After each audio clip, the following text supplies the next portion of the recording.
পাকিস্তানে আমেরিকা ইরানের সাথে কত সুন্দর একটা বৈঠক হলো, কত সুন্দর আলোচনা হলো, শুনুন। দীর্ঘ টানাপোড়েনের শেষে ইরান এবং আমেরিকার মধ্যে যুদ্ধ বন্ধ নিয়ে দ্বিপাক্ষিক পরোক্ষ আলোচনা শুরু হয়েছে পাকিস্তানি মধ্যস্থতায়। কিন্তু এই আলোচনা শুরু হওয়ার পূর্বেই ইরান বড় সড় জয় হাসিল করেছে। গতকাল এক বিরাট টান টান উত্তেজনা শুরু হয়েছিল পাকিস্তান পৌঁছানোর আগেই, যখন আমেরিকার পক্ষ থেকে JD Vance, Jared Kushner, Steve উইটকফদের মতো হেভিওয়েট মার্কিন প্রতিনিধিরা যখন যাত্রা শুরু করে দেয়, তখন ইরান চুপচাপ বসে রয়েছে, পাকিস্তানে আসার কোনো নামগন্ধ পর্যন্ত নেই।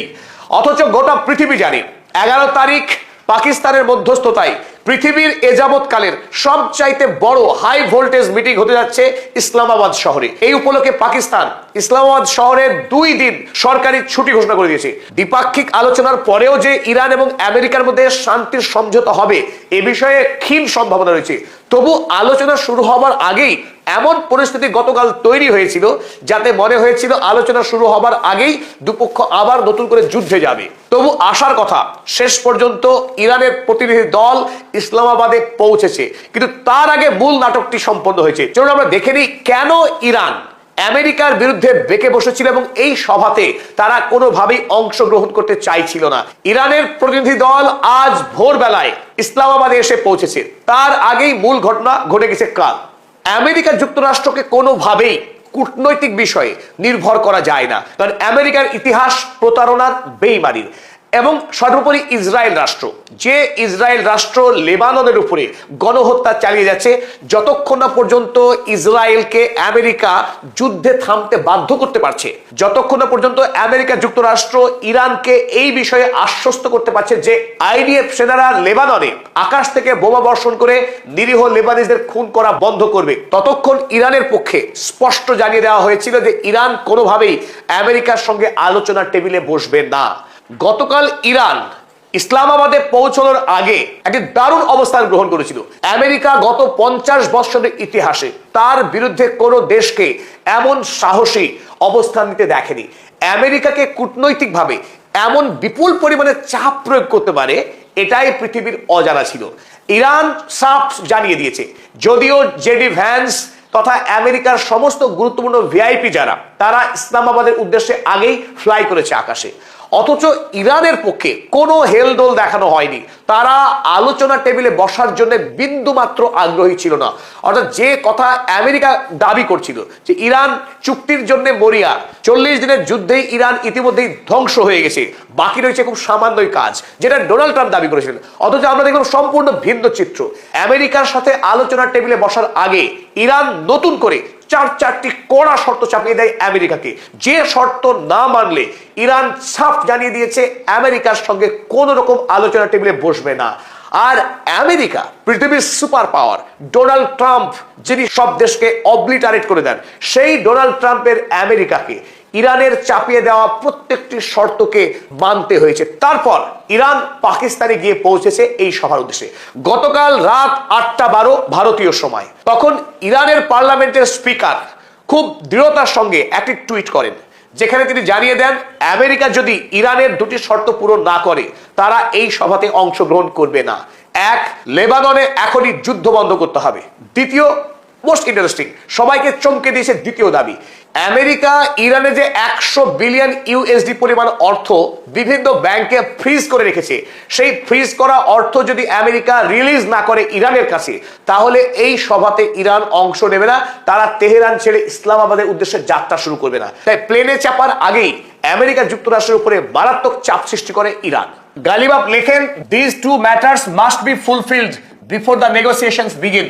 আলোচনা শুরুর পূর্বেই এই 2টি শর্ত আমেরিকাকে পূরণ করতে হবে। তারপর ভারতীয় সময় রাত 2:10, তখন আমেরিকার পক্ষে সংকেত আসে যে আমেরিকা ইরানের দাবি মেনে নিয়েছে।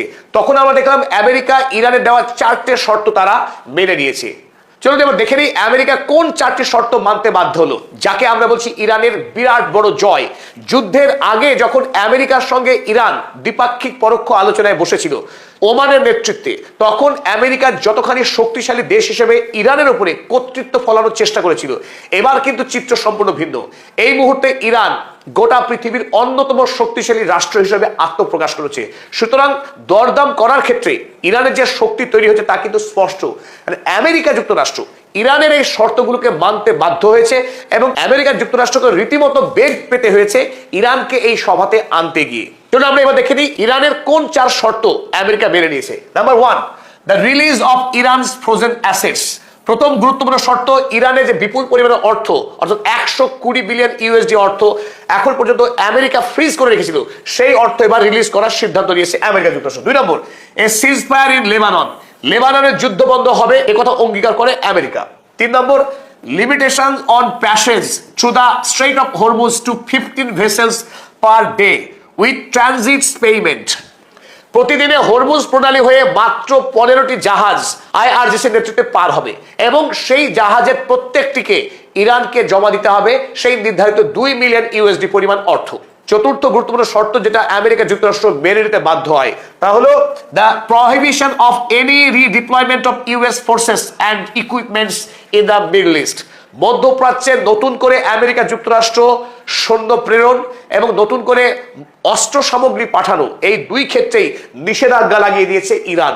মধ্যপ্রাচ্যে আর নতুন করে শক্তি বৃদ্ধি করতে পারবে না আমেরিকা যুক্তরাষ্ট্র যতদিন এই পিস টক চলবে।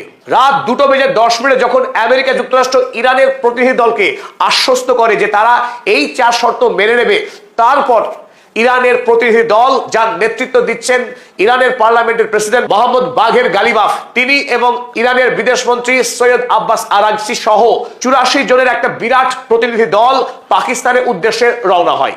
চলুন এবার দেখে নেওয়া যাক ইরান এবং আমেরিকার পক্ষে কারা এই সভাকে, এই দ্বিপাক্ষিক বৈঠককে নেতৃত্ব দেবেন। ইরানের পক্ষে আমরা আগেই জানিয়েছি নেতৃত্ব দিচ্ছেন ইরানের পার্লামেন্টের স্পিকার মোহাম্মদ বাঘের গালিবাফ এবং আব্বাস আরাগচি, খোদ ইরানের বিদেশমন্ত্রী সৈয়দ আব্বাস আরাগচি থাকছেন এই সভার নেতৃত্বে। অন্যদিকে আরো 2 জন গুরুত্বপূর্ণ সদস্য ইরানের পক্ষে এই সভায় আছেন। মোট 84 সদস্যের মধ্যে গুরুত্বপূর্ণ আরো 2 সদস্য আলী আকবর আহমদিয়ান, যিনি ইরানের সুপ্রিম ন্যাশনাল সিকিউরিটি কাউন্সিলের অনারেবল রিপ্রেজেন্টেটিভ। এবং আমেরিকা এতদিন ধরে ইরানের যে বিপুল পরিমাণে অর্থ ফ্রিজ করে রেখেছিল তার যাবতীয় হিসেবের জন্য ইরান তার দেশের সবচাইতে গুরুত্বপূর্ণ বিউরোক্রেটিক এবং টেকনোক্রেটিক রিপ্রেজেন্টেটিভের একটা বিরাট দল নিয়ে এসেছে, যাদের অন্যতম গুরুত্বপূর্ণ নাসের হেমাতি, যিনি ইরানের সেন্ট্রাল ব্যাংকের চিফ। ওদিকে আমেরিকা যুক্তরাষ্ট্র তারাও এবার আর কোনো ভুল চুক করতে চায়নি। তারাও এই হাই ভোল্টেজ সভাতে আমেরিকার পক্ষ থেকে 100 প্রতিনিধির একটা বিরাট দল পাঠিয়েছে, যার নেতৃত্ব দিচ্ছে খোদ আমেরিকার ভাইস প্রেসিডেন্ট জেডি ভ্যান্স। আমেরিকার ইতিহাসে ইরানের সঙ্গে কোনোদিনও দ্বিপাক্ষিক বৈঠকে খোদ উপরাষ্ট্রপতি ভাইস প্রেসিডেন্ট কোনোদিনও বসেননি। এই প্রথম ডোনাল্ড ট্রাম্প পাঠিয়েছেন জেডি ভ্যান্সকে ইরানের সঙ্গে পিস ডিল করার জন্য। তিনি মজার ছলে হলেও বলেছেন কদিন আগে, যদি ইরানের সঙ্গে পিস ডিল সাকসেসফুল না হয় তার দায় জেডি ভ্যান্সের। তো জেডি ভ্যান্স অনেক দায়িত্ব নিয়ে, কারণ দেশের অভ্যন্তরে ইতিমধ্যে একটি খবর প্রচার হয়েছে যে জেডি ভ্যান্স তিনি যে কোনো মূল্যে ইরানের সঙ্গে যুদ্ধ থামাতে চাইছেন। এখন দেখা যাক জেডি ভ্যান্স এই সভাতে সত্যি যুদ্ধ থামানোর জন্য এসেছেন না যুদ্ধ বাঁধানোর জন্য এসেছেন। তবে ইরানের সঙ্গে আমেরিকার যুদ্ধের আগে ওমানের নেতৃত্বে যে 3 দফা বৈঠক হয়েছিল শান্তি প্রতিষ্ঠার লক্ষ্যে, সেই 3 বৈঠকেই আমেরিকার নাস্তানুবাদ হয়েছে ইরানের প্রতিনিধি দলের কাছে। কারণ তার দেশের নেতা মন্ত্রী এমনকি সৈন্যবাহিনীর প্রধান, তাদের যে শিক্ষার গুণগত মান সেখানে আমেরিকা যুক্তরাষ্ট্র ধারে কাছেও ঘেঁষতে পারেনি। সৈয়দ আব্বাস আরাগচি যখন ইংল্যান্ডের বিশ্ববিদ্যালয় থেকে পিএইচডি করে এসেছেন, সেখানে আমেরিকার পক্ষে বৈঠকে প্রতিনিধিত্ব করেছিলেন জারেড কুশনার এবং ডোনাল্ড ট্রাম্পের একান্ত ব্যক্তিগত সচিব স্টিভ উইটকফ। এরা দুজনই হলেন পেশায় বিল্ডার, যারা রিয়েল এস্টেটের ব্যবসায়ী। সেই 2 জন বণিককে সৈয়দ আব্বাস আরাগচির মতো দুধে পলিটিশিয়ানের সঙ্গে যদি আলোচনার টেবিলে বসানো হয়, পরিস্থিতি হাস্যকর ছাড়া কি হবে। আমেরিকা যুক্তরাষ্ট্র ইরানকে শর্ত চাপাচ্ছে ইউরেনিয়াম এনরিচমেন্টের বিষয়ে, অথচ জারেড কুশনার কিংবা স্টিভ উইটকফ, যারা ইউরেনিয়াম এনরিচমেন্টের ABCD পর্যন্ত জানে না, পরমাণু বিষয়ে যাদের কোনো জ্ঞানই নেই, তারা স্পষ্টত অস্বস্তিতে পড়ে যায়। আমেরিকার পক্ষে জানানো হয় এই বিষয়ে পরে আলোচনা করা হবে। তাই আমেরিকা এবার তার সম্মান রক্ষার জন্য আমেরিকার পক্ষ থেকে টেকনোক্রেটিক এবং বিউরোক্রেটিক লোক যারা অর্থ, সায়েন্স, টেকনোলজি যে বিষয়ে ইরানের সঙ্গে চুক্তি হতে পারে সেই সব বিষয়ের বিশারদদের একটা বিরাট দল পাঠিয়েছে। সুতরাং আমেরিকার পক্ষে নেতৃত্ব দিচ্ছেন জেডি ভ্যান্স এবং গুরুত্বপূর্ণ সদস্য হিসেবে এবারও উপস্থিত থাকছেন জারেড কুশনার, ডোনাল্ড ট্রাম্পের জামাতা বলে কথা, অন্যদিকে স্টিভ উইটকফ। তবে এই সভা ইরানের পক্ষে খুব স্পষ্ট করে জানিয়েছেন সৈয়দ আব্বাস আরাগচি যে তারা এই সভাতে যোগদান করছেন, আলোচনাও করবেন, প্রত্যক্ষ নয় ইনডাইরেক্ট আলোচনা হবে। কিন্তু তার মধ্যেও তিনি জানিয়েছেন Iran enters Tux with complete distrust, আমেরিকার প্রতি পূর্ণ অবিশ্বাস নিয়েই ইরান এই আলোচনা শুরু করবে। কারণ ইরান এই আলোচনা শুরু করছে, আমেরিকা যুক্তরাষ্ট্রকে কোনোভাবেই ট্রাস্ট করা যায় না, কোনোভাবে তাকে রিলাই করা যায় না। কারণ হিংস্র হায়ানা, তার চরিত্রই আক্রমণ করা। সে আন্তর্জাতিক আইন মানে না, সে মানবতা মানে না, তার একটাই আকাঙ্ক্ষা তার লালসাকে চরিতার্থ করা। তাই আমেরিকা যুক্তরাষ্ট্রকে ইরান কোনোভাবেই বিশ্বাস করছে না, কিন্তু বিশ্ব শান্তির জন্য তারা এই আলোচনায় অংশগ্রহণ করছে। আর আমেরিকা যুক্তরাষ্ট্রের আসল চরিত্রকে ফাঁস করে দেওয়ার জন্য ইরান এই কূটনৈতিক সভার গোড়াতেই একটা বড় সড়ো পদক্ষেপ নিয়েছে।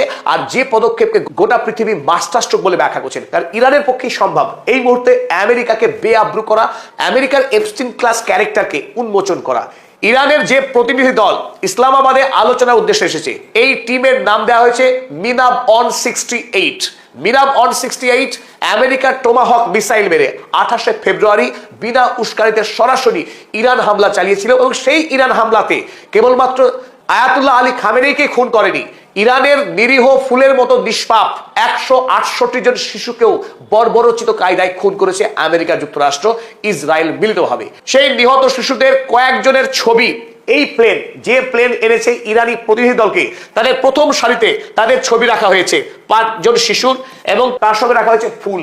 এই নিষ্পাপ শিশুদেরকে আমেরিকা যে পাশবিক কায়দায় খুন করেছে, যাদের কোনো অপরাধ ছিল না, আমেরিকার পাশবিকতা, তার নিষ্ঠুরতাকে বিশ্বের সামনে উন্মোচন করার জন্য ইরান তাদের পক্ষে এই বিশেষ পদক্ষেপ গ্রহণ করেছে। প্লেন থেকে নামার আগে ইরানিয়ান পার্লামেন্টের প্রেসিডেন্ট মোহাম্মদ বাঘের গালিবাফ তিনি এই শিশুদের প্রতি শ্রদ্ধা নিবেদন করেন। তারপর তিনি প্লেন থেকে ল্যান্ড করে হোটেলে যান। আর এই দৃশ্য ক্যামেরা বন্দি করে 44 সেকেন্ডের ভিডিও আপলোড করে ইরান। আর তারই সাথে গোটা পৃথিবীতে আরো একবার বার্তা পৌঁছে যায় আমেরিকার নৃশংস শিশু হত্যার ঘটনা।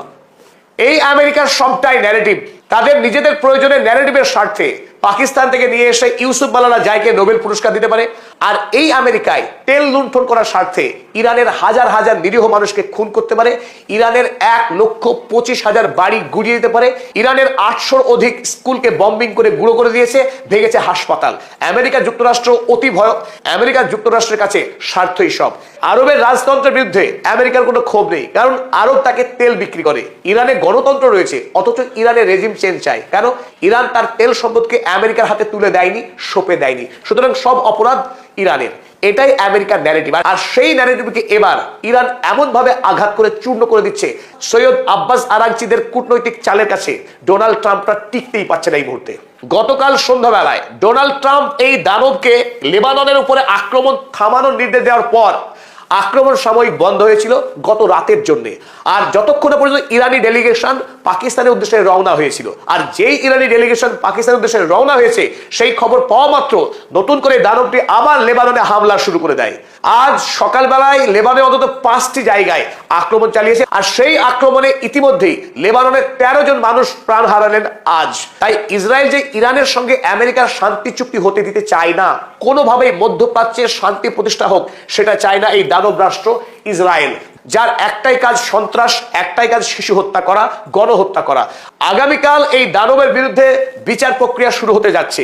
আজ তিনি কাতর প্রার্থনা করেছিলেন কোর্টের কাছে যাতে করে সেই ডেট পিছিয়ে দেওয়া হয় কালের পরিবর্তে। এখনো পর্যন্ত খবর সেই ডেট কিন্তু পিছয়নি, কাল বিচার প্রক্রিয়া শুরু হতে যাচ্ছে ইসরায়েলের এই গণহত্যাকারীর বিরুদ্ধে। এখন তার আগে যে কোনো মূল্যে এই মধ্যপ্রাচ্যে অশান্তির আগুন জ্বালাতে মরিয়া বেঞ্জামিন নেতানিয়াহু। এখন দেখা যাক এই দুই দেশ শেষ পর্যন্ত তারা একটি কমন মিনিমাম প্রোগ্রাম তৈরি করে যুদ্ধ থামাতে পারছে কিনা।